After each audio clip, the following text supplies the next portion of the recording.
அன்பார்ந்த அனைவருக்கும் அன்பு வணக்கங்க. நம்ம சேனல்ல இன்னைக்கு சூப்பரான சிக்கன் ஃப்ரைட் ரைஸ் செய்ய போறோம். பெரும்பாலும் நம்ம ஊர்ல எல்லாம் வந்து சிக்கனை வச்சு பிரியாணி தான் செய்வாங்க. இனிமே இந்த சிக்கன் ஃப்ரைட் ரைஸும் செஞ்சு பாருங்க. செய்யறதும் ரொம்ப ஈஸி, டேஸ்ட்டும் ரொம்பவே நல்லா இருக்கும். இதை செய்யறதை பார்க்கறதுக்கு முன்னாடி நம்ம சேனலை புதுசா பார்க்குறவங்க மறக்காம சப்ஸ்கிரைப் பண்ணிக்கோங்க. இந்த ரெசிபி செய்கிறதுக்கு நான் இன்றைக்கி சிக்கன் வாங்கிட்டு வந்து 250 கிராம் அளவுக்கு சிக்கன் எலும்புகள் இல்லாமல் ஒதுக்கி வச்சுருக்கேங்க. 200 கிராம் ரைஸ்க்கு 250 கிராம் சிக்கன் அளவு சரியாக இருக்கும். இப்போ இந்த சிக்கனை வந்து நம்ம மேரினேட் பண்ணி வச்சுக்கலாம். இதில் 1 ஸ்பூன் அளவுக்கு மிளகாய் தூள், உங்களுக்கு காரத்துக்கு தகுந்த மாதிரி நீங்கள் சேர்த்துக்கோங்க. 1/4 டீஸ்பூன் அளவுக்கு கரம் மசாலா, 1/4 டீஸ்பூன் அளவுக்கு மஞ்சள் தூள், அது கூடவே 1 ஸ்பூன் கார்ன்ஃப்ளவர் சேர்த்துக்கலாம். இதை சேர்த்துட்டு இப்போ இதுக்கு தேவையான உப்பையும் சேர்த்துருங்க. சேர்த்து விட்டுட்டு ஒரு தடவை தண்ணி எதுவுமே சேர்க்காம இது வந்து நல்லா கலந்து கொடுத்துருங்க. அதில் இருக்கக்கூடிய தண்ணியே போதும். கலந்து கொடுத்துட்டு இதில் 1 ஸ்பூன் அளவுக்கு இஞ்சி பூண்டு பேஸ்ட்டு சேர்த்துருங்க.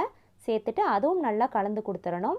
எல்லாமே நல்லா கலந்து கொடுத்ததுக்கப்புறம் இப்போ இந்த சிக்கன் அரை மணி நேரம் இதிலே நல்லா ஊறி வரட்டும். இந்த ரெசிபி செய்கிறதுக்கு சாப்பாடு வந்து நம்ம தனியாக தாங்க வடித்து எடுத்துக்கணும். அதுக்காக ஒரு பாத்திரத்தில் தண்ணி சேர்த்துருக்கேன்.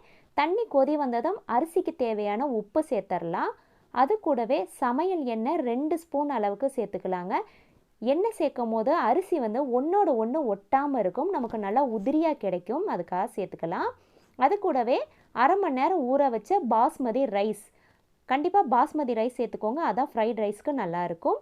இப்போ இதில் சேர்த்துடலாம். சேர்த்து விட்டுட்டு இது எல்லாமே ஒரு தடவை நல்லா கலந்து விடுங்க. இது வந்து ரொம்ப நேரம் வேகக்கூடாது, 90% வெந்தாலே போதுங்க. இப்போ நீங்கள் பார்க்கும் போதே தெரியும், இப்போ ஓரளவுக்கு நல்லா நமக்கு வெந்து வந்துருச்சு. நமக்கு ரொம்ப குழஞ்சிருச்சுன்னா சாப்பாடு போட்டு கிளறும் போது அது டேஸ்ட்டு நல்லா இருக்காது, குழஞ்ச மாதிரி இருக்கும்.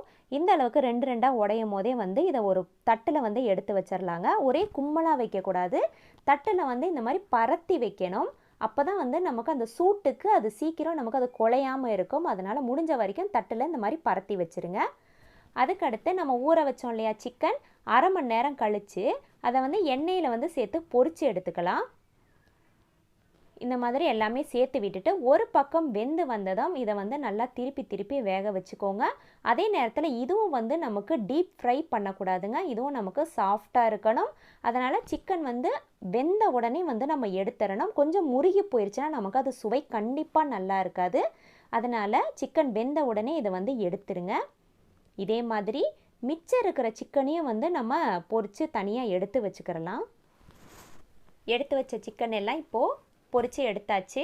இப்போ இந்த சிக்கன் வந்து நம்ம அப்படியே முழுசாக போட்டால் நல்லா இருக்காதுங்க. அதனால் நம்ம பொரித்து எடுத்துகிட்டு வந்த சிக்கனை இந்த மாதிரி குட்டி குட்டி பீசஸாக வந்து பிச்சு எடுத்துக்கலாங்க. அப்போ தான் அந்த சாப்பாட்டோடு சேர்த்து சாப்பிடும் போது ரொம்பவே டேஸ்ட்டாக இருக்கும். இப்போ நமக்கு சிக்கன் ரெடி ஆயாச்சு. இப்போ இதை நம்ம ஃப்ரைட் ரைஸ் செய்ய ஸ்டார்ட் பண்ணிடலாம். ஒரு கடாயில் தேவையான அளவு எண்ணெய் சேர்த்துருக்கேன். அந்த சிக்கன் பொரித்த எண்ணெயவே வந்து ஒரு 4 டேபிள் ஸ்பூன் அளவுக்கு சேர்த்துருக்கேன். அதில் 7-8 பல் பூண்டு அதை சேர்த்துட்டு நல்லா இந்த அளவுக்கு நல்லா செவந்து வந்ததும் அதில் ஒரு மீடியம் சைஸ் பெரிய வெங்காயம் பொடியாக கட் பண்ணிவிட்டு அதை சேர்த்துருக்கேங்க. வெங்காயமும் நமக்கு ரொம்ப நேரம் வதங்கக்கூடாது, கண்ணாடி பதம் வந்தால் மட்டுமே நமக்கு போதும். அதுக்கு மேலே வதங்க விட்டோம்னா நல்லா இருக்காது. அது கூடவே கலருக்காக மட்டுமே வந்து நான் 1/4 டீஸ்பூன் அளவுக்கு மிளகாய் தூள் சேர்த்துருக்கேன். அது கூட கொஞ்சமாக இந்த வெங்காயத்துக்கு தேவையான உப்பு சேர்த்துட்டு இதை ஒரு தடவை நல்லா கலந்து விட்டுருங்க. மிதமான சூட்டிலே வச்சுக்கோங்க, மிளகாய் தூள் வந்து நமக்கு சீக்கிரமாக கருகிரும். வெங்காயம் வெந்து வந்ததுக்கப்புறம் வெங்காயத்தை ஒரு ஓரமாக வந்து இந்த மாதிரி தள்ளி வச்சுருங்க. இப்போது இந்த பக்கம் இந்த எண்ணெய் இருக்கு இல்லையா, அந்த எண்ணெயில் வந்து நம்ம 2 முட்டை சேர்த்துக்கலாம். கண்டிப்பாக இந்த ரெசிபிக்கு முட்டை சேர்த்துக்கோங்க, அது வந்து ரொம்ப டேஸ்ட்டாக இருக்கும். அப்புறம் இந்த முட்டைக்கு தேவையான உப்பு அந்த முட்டையில் சேர்த்துருங்க. சேர்த்து விட்டுட்டு அடுப்பை வந்து ஹை ஃப்ளேம்லேயே வச்சு இந்த முட்டையை வந்து நல்லா கலந்து கொடுத்துருங்க. முட்டையும் வந்து நமக்கு 3/4 பதம் தான் நமக்கு வந்து வேகணும். ஹை ஃப்ளேம்லேயே வச்சு கலந்து விட்டால் தான் நமக்கு அந்த வெங்காயமோ அந்த முட்டையும் வந்து ஒன்று சேராமல் தனித்தனியாக உதிரியாக நமக்கு வந்து கிடைக்கும். அதனால் ஹை ஃப்ளேம்லேயே வச்சு இதை வந்து கிளறுங்க. கிளறி விட்டுட்டு நம்ம பிச்சு வச்சோம் இல்லையா அந்த சிக்கன் பீசஸ், இப்போ வந்து அந்த சிக்கன் பீசஸ் எல்லாமே இதில் வந்து சேர்த்துடலாம். சேர்த்து விட்டுட்டு இதுவும் வந்து நல்லா கலந்து கொடுங்க. 1 நிமிஷம் இதுவும் வந்து ஹை ஃப்ளேம்லேயே வச்சு நல்லா கலந்து கொடுத்துட்டே இருக்கணும். இதுக்கப்புறம் சூடை வந்து நம்ம அடுப்போட சூடை வந்து நீங்கள் முடிஞ்ச வரைக்கும் கம்மி பண்ணாதீங்க, ஹை ஃப்ளேம்லேயே தான் இருக்கணும் இறக்குற வரைக்கும். இப்போ நம்ம வடித்து வச்சுருந்தோம்ல அந்த சாதம், அது எல்லாமே அதில் சேர்த்துட்டு அதில் ஒரு கைப்பிடி அளவு ஸ்ப்ரிங் ஆனியன் சேர்த்துக்கலாங்க. முடிஞ்ச வரைக்கும் இந்த ஸ்ப்ரிங் ஆனியன் கண்டிப்பாக சேர்த்துக்கோங்க. அப்போ தான் இந்த ஃப்ரைட் ரைஸ்க்கு உண்டான அந்த டேஸ்ட் வந்து இதில் நல்லாவே கிடைக்கும். அதை சேர்த்துட்டு அது கூடவே வந்து 2 டேபிள் ஸ்பூன் அளவுக்கு சோயா சாஸ் சேர்த்துக்கலாம். இதுவும் வந்து ஸ்கிப் பண்ணாமல் முடிஞ்ச வரைக்கும் சேர்த்துக்கோங்க.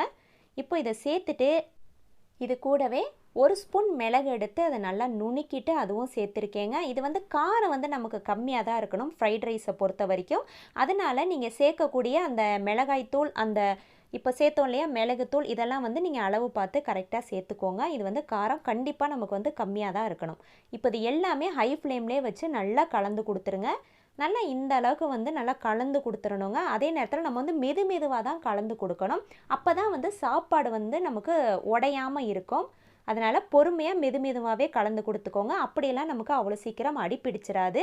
நம்ம பயப்பட வேணாம். இப்போது நமக்கு சூப்பரான fried rice, chicken fried rice ready ஆயிருச்சு. இதே போல் நீங்களும் ட்ரை பண்ணிவிட்டு எப்படி இருந்ததுன்னு கமெண்ட்ஸில் என் கூட ஷேர் பண்ணிக்கோங்க. நன்றி.